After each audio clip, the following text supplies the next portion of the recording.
Mulai lagi bantuan sosial yang akan dicairkan besok 15 Februari 2024. Nah, kira-kira bantuannya apa ya yang sudah dimulai lagi penyalurannya besok Kamis 15 Februari 2024? Nah, untuk mengetahui jawabannya, yuk kita simak penjelasannya sampai selesai.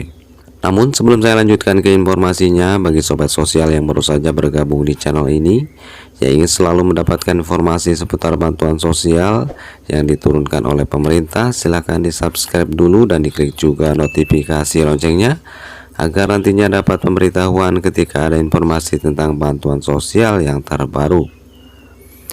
Baik, saya ucapkan terima kasih banyak kepada teman-teman semua yang sudah subscribe. Semoga sehat selalu dan dilancarkan rezekinya, amin. Baiklah teman-teman, kita langsung saja ke informasinya, yaitu bantuan sosial yang akan dicairkan besok 15 Februari 2024.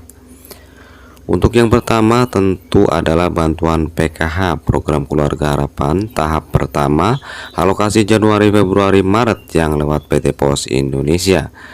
Jadi yang lewat PT Pos Indonesia itu disalurkan per 3 bulan sekali ya. Nah, proses penyalurannya sebenarnya sudah dimulai sebelum pemilu. Namun karena untuk menghormati kegiatan pemilu tersebut, maka proses penyalurannya dilakukan di kantor pos cabang di setiap daerah.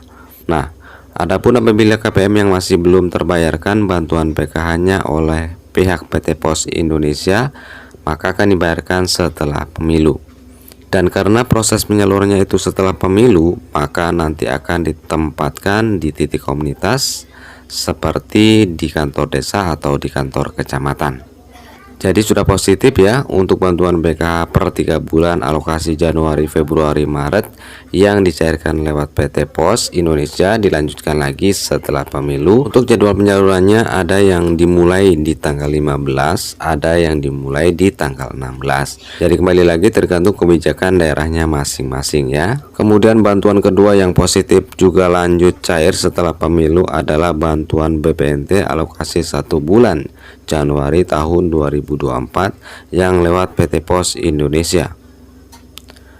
Jadi yang lewat PT Pos Indonesia antara BPNT itu proses pencairannya dibersamakan, sehingga apabila ada KPM yang masih belum terbayarkan bantuan BPNT-nya sebelum pemilu kemarin, maka akan dilanjutkan setelah pemilu. Tentunya ada yang menjadwalkan di tanggal 15, ada yang menjadwalkan mulai dari tanggal 16. Jadi tergantung kebijakannya daerahnya masing-masing ya. Untuk bantuan BPNT baik yang dicairkan lewat kartu KKS maupun PT Pos Indonesia, itu periode salurnya adalah sama-sama 1 bulan ya, yaitu Januari tahun 2024 sebesar Rp200.000. Tapi kalau untuk bantuan PKH antara KKS dengan PT Pos itu berbeda. Kalau yang pos per 3 bulan, kalau yang lewat kartu KKS per 2 bulan.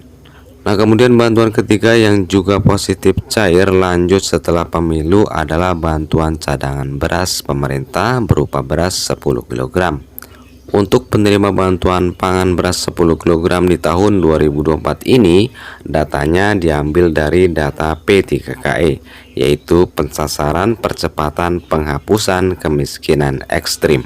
Sehingga sumber datanya ini berbeda dengan penyaluran bantuan beras 10 kg di tahun 2023. Sehingga banyak yang terjadi di lapangan, yaitu banyak sekali para penerima bantuan PKH BPNT yang tidak dapat lagi ya. Kalau misalkan dapat, itu pun atas nama kepala keluarganya, maka bisa disimpulkan si KPM tersebut masuk ke dalam data miskin ekstrim.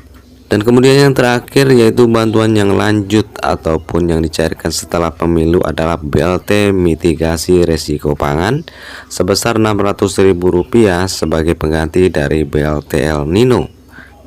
Hingga video ini dipublikasikan untuk BLT mitigasi risiko pangan memang masih belum dicairkan oleh pemerintah melalui Kementerian Sosial Republik Indonesia.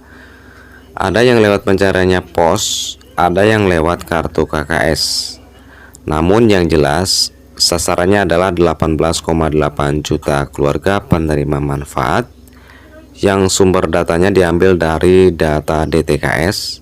Nah, oleh sebab itu buat para keluarga penerima manfaat, penerima bantuan BPNT murni ataupun KPM BPT plus PK siap-siap saja setelah pemilu untuk BLT mitigasi resiko pangan akan mulai disalurkan. Namun untuk kepastiannya di minggu keberapa, tanggal berapa itu masih belum ada informasi secara resmi ya.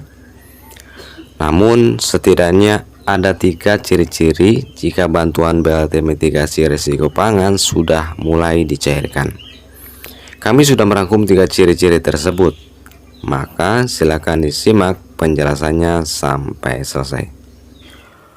Untuk ciri-ciri yang pertama yaitu jika dicek di aplikasi 6NG sudah muncul tulisan BLT mitigasi risiko pangan, dan untuk status keterangannya sudah SP2D. Itu artinya BLT mitigasi pangan sudah mulai dicairkan. Dan perlu diketahui ataupun perlu diingat bahwa aplikasi 6NG ini hanya bisa diakses oleh pendamping sosial, operator desa, atau supervisor dinas sosial kabupaten saja. Jadi KPM tidak bisa mengakses 6NG. Jadi para KPM harus mencari informasinya dari pendamping masing-masing atau ditanyakan ke petugas 6NG di kantor desa masing-masing, atau bisa juga dipantau melalui sosial media yang terpercaya.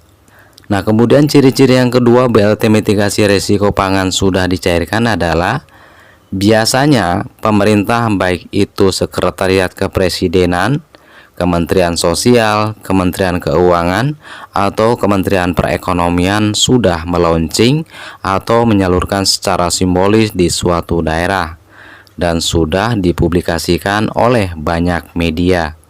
Nah, itu juga salah satu ciri-ciri BLT mitigasi risiko pangan sudah mulai dicairkan oleh pemerintah. Kemudian ciri-ciri yang ketiga adalah jika sudah banyak KPM yang memposting struk penarikan di grup sosial media bantuan sosial maupun di grup WA dengan menunjukkan struk penarikan sebesar Rp600.000. Nah, itu sudah bisa dipastikan BLT mitigasi risiko pangan sudah mulai dicairkan. Namun, jika baru 1 orang, 2 orang saja yang memposting bukti struk penarikan dan tidak disertakan dengan informasi yang jelas, maka jangan langsung percaya ya, apalagi langsung pergi ke mesin ATM untuk mengecek. Nah, bisa jadi itu struk penarikan bantuan lainnya, atau bahkan bisa jadi struk penarikannya diedit oleh oknum yang tidak bertanggung jawab. Nah, jadi pastikan ketika ciri-ciri ini sudah ada ya teman-teman, sehingga nantinya BLT mitigasi risiko pangan sebesar Rp600.000 cair. Dan bagi pencairan lewat Pos Indonesia, ini biasanya tidak secara bersamaan dengan yang lewat KKS. Karena yang lewat pos memerlukan beberapa tahapan atau proses, dari mulai menetapkan danom restribusi, kemudian mencetak undangan, dan belum lagi mendistribusikan surat undangan sampai ke tangan penerima manfaat. Nah, jadi itulah ya teman-teman informasi yang bisa saya sampaikan di kesempatan kali ini. Semoga bermanfaat dan kurang lebihnya mohon maaf. Sampai jumpa di informasi selanjutnya. Wassalamualaikum warahmatullahi wabarakatuh.